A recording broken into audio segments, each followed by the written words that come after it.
Hello दोस्तों, आज विजयादशमी है या अशोका विजयादशमी या जिसको दशहरा जानते हैं नाम से। आज के परिप्रेक्ष्य में हमारे बीच में प्रबुद्ध जन हैं, अपना अपना परिचय देंगे, नाम बताएंगे, किस गांव के रहने वाले हैं। और आज हम इस विषय पर चर्चा करने जा रहे हैं। विषय का शीर्षक है कि वर्तमान समय में कबीर विचारधारा की प्रासंगिकता समाज के विकास के लिए, देश के विकास के लिए हमारी कबीर विचारधारा कितनी प्रासंगिक है आज के समय में। मैं डॉक्टर संतोषीलाल कमल, एडवोकेट और विलेज मवैया, तहसील मैथा, जनपद रमाबाई नगर, कानपुर देहात, उत्तर प्रदेश का रहने वाला हूँ। और ये जो संगोष्ठी का आयोजन किया गया है वो मसवानपुर, कल्याणपुर, कानपुर नगर में ये जो स्थान है वहाँ किया जा रहा है। और वहाँ हमारे देखिए सज्जन हैं। साहब नाम बताएं हमारे दर्शकों को जरा।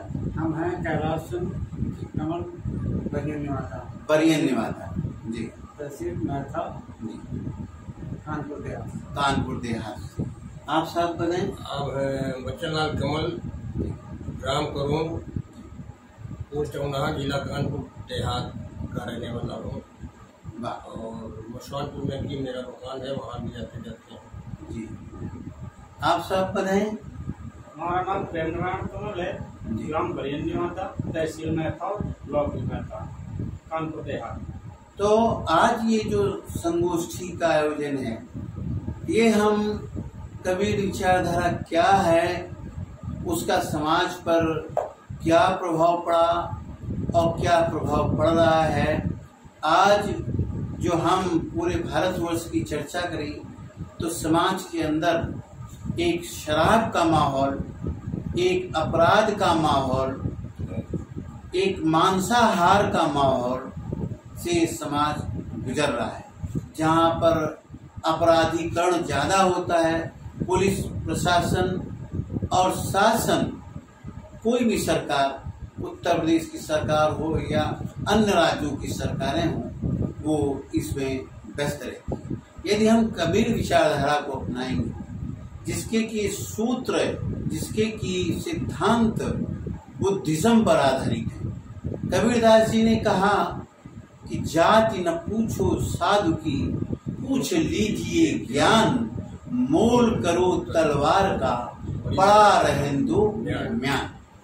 इसका अर्थ ये है कि हम सब ज्ञान पर आधारित जीवन जिए और अपने आगे आने वाली पीढ़ी को ज्ञान विज्ञान पर ले जाएं, ताकि वो जो समाज में व्याप्त रूढ़ियां हैं, आडंबर हैं, वो खत्म किए जा सके। एक चीज उन्होंने कही।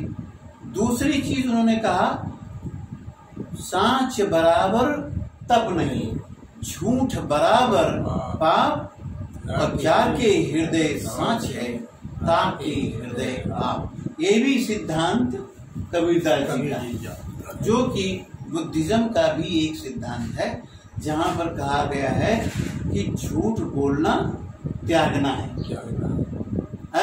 असत्य भाषण को त्यागना है। पंचशील सिद्धांत में एक ये भी आता है कि असत्य भाषण को त्यागना है। कबीरदास जी कहते हैं, रूखा सूखा खाई के, ठंडा पानी पीऊ, देख पराई झूपड़ी, मत ललचावे जीव। कहा है अपने में संतुष्ट रहना और मात्रवत परदारेषु परद्रव्येषु लोष्ठवत्, मात्रवत परदारेषु परद्रव्येषु लोष्ठवत्, आत्मवत सर्वभूतेषु स वै पंडित उच्यते। तो दूसरे के धन को मिट्टी के ढीले के समान समझो और सभी माता बहनों को अपनी माता बहनें समझे। है आत्मवत सर्वभूतेषु, अपने को जो अच्छा लगता है ये समझ के वही चीज दूसरे को अच्छा लगेगा। अपने को जो बुरा लगेगा वो दूसरों को भी बुरा लगेगा। यही सोच करके यदि अपनी विचारधारा है तो उन्हीं को विद्वान पंडित कहा जाता है। इसमें एक बात आई, मात्रवत परदारेश। तो बुद्धिज्म का एक सिद्धांत ये भी है कि व्यभिचार नहीं करना। मतलब जो हमारा हिंदू विवाह अधिनियम 1955 में एक सिद्धांत है, एक पत्नी एक पति का जो कंसेप्ट है वो बुद्धिज्म से आया। तो देखिए कि हमारे कबीरदास जी, संत शिरोमणि कबीरदास की जो विचारधारा है वो कहाँ बुद्धिज्म से मेल खाती है। दूसरा, वैज्ञानिकता पर जीवन जीने के लिए कबीरदास जी क्या कहते हैं कि अवधू दोनों दीन कसाई है, अवधू दोनों दीन कसाई।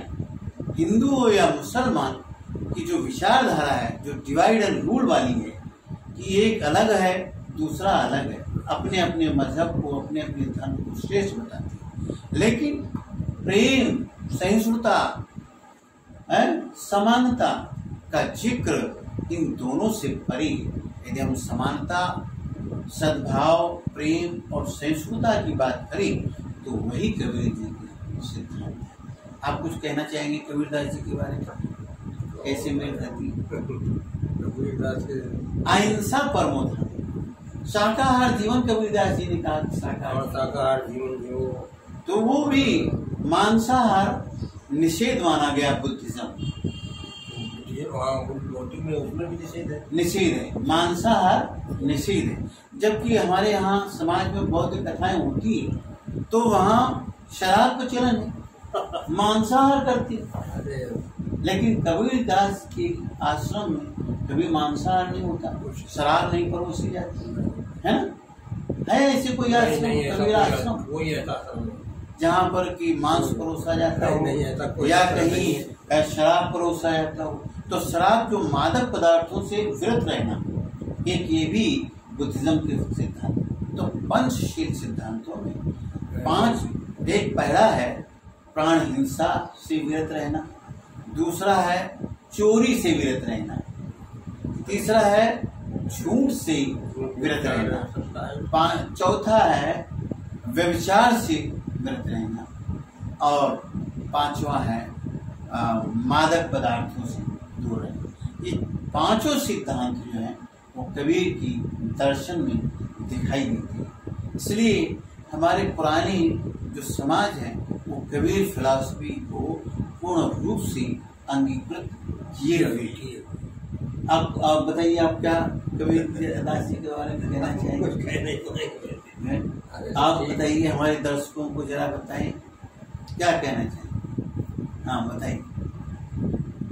तो ये छोटी सी संगोष्ठी का आयोजन किया गया है। हाँ बताइए, आप कुछ बोलिए जो हमारे दर्शकों के लिए लाभप्रद हो, जो मोरल टॉक हो, जिससे कि समाज में, आजकल मैं समाज में और भी चीजें देखता हूँ कि ये लड़का और लड़की ये भागने का जो चलन चल रहा है, ये भी विचार है, ये भी एक चलन। शिवमणि बोलिए मन का आपा खोए और उनको शीतल करे, आपको शीतल कोई ये देखिए व्यभिचार निषेध है।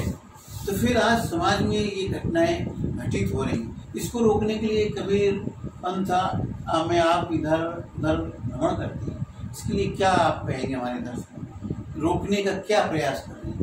जगह जगह पर गोष्ठियाँ हो रही हैं, समाज सुधार कार्य किए जाते हैं, जगह जगह पर अभी जैसे सभाएं होती हैं वहाँ पर इसका प्रचार किया जाता है कि ये भाई सेवन न करो, इस तरह से जियो, मिलजुल कर जियो। हाँ, और ये जो व्यभिचारी जीवन है जब हमारे संविधान में लिखा हुआ है, साहब आने वाले हैं छत्तीसगढ़ के, साहब आने वाले हैं जी जी, बहुत बड़ा यहाँ लाखों की भीड़ होगी। कहाँ? साथ पहले आएंगे जुही से डूबा जाएगा, डूबा से आखिरी इनका होगा रायगोपाल। जरा हमारे दर्शकों को वो प्रोग्राम, हाँ वो अभी निश्चित नहीं, अभी हम बना देंगे जिस दिन डेट आएगी या कोई चंदा वसूली होगी, जो भी होगा, जिस तरह से लाखों आदमी का भीड़ रहना, उनका मैंने सुना।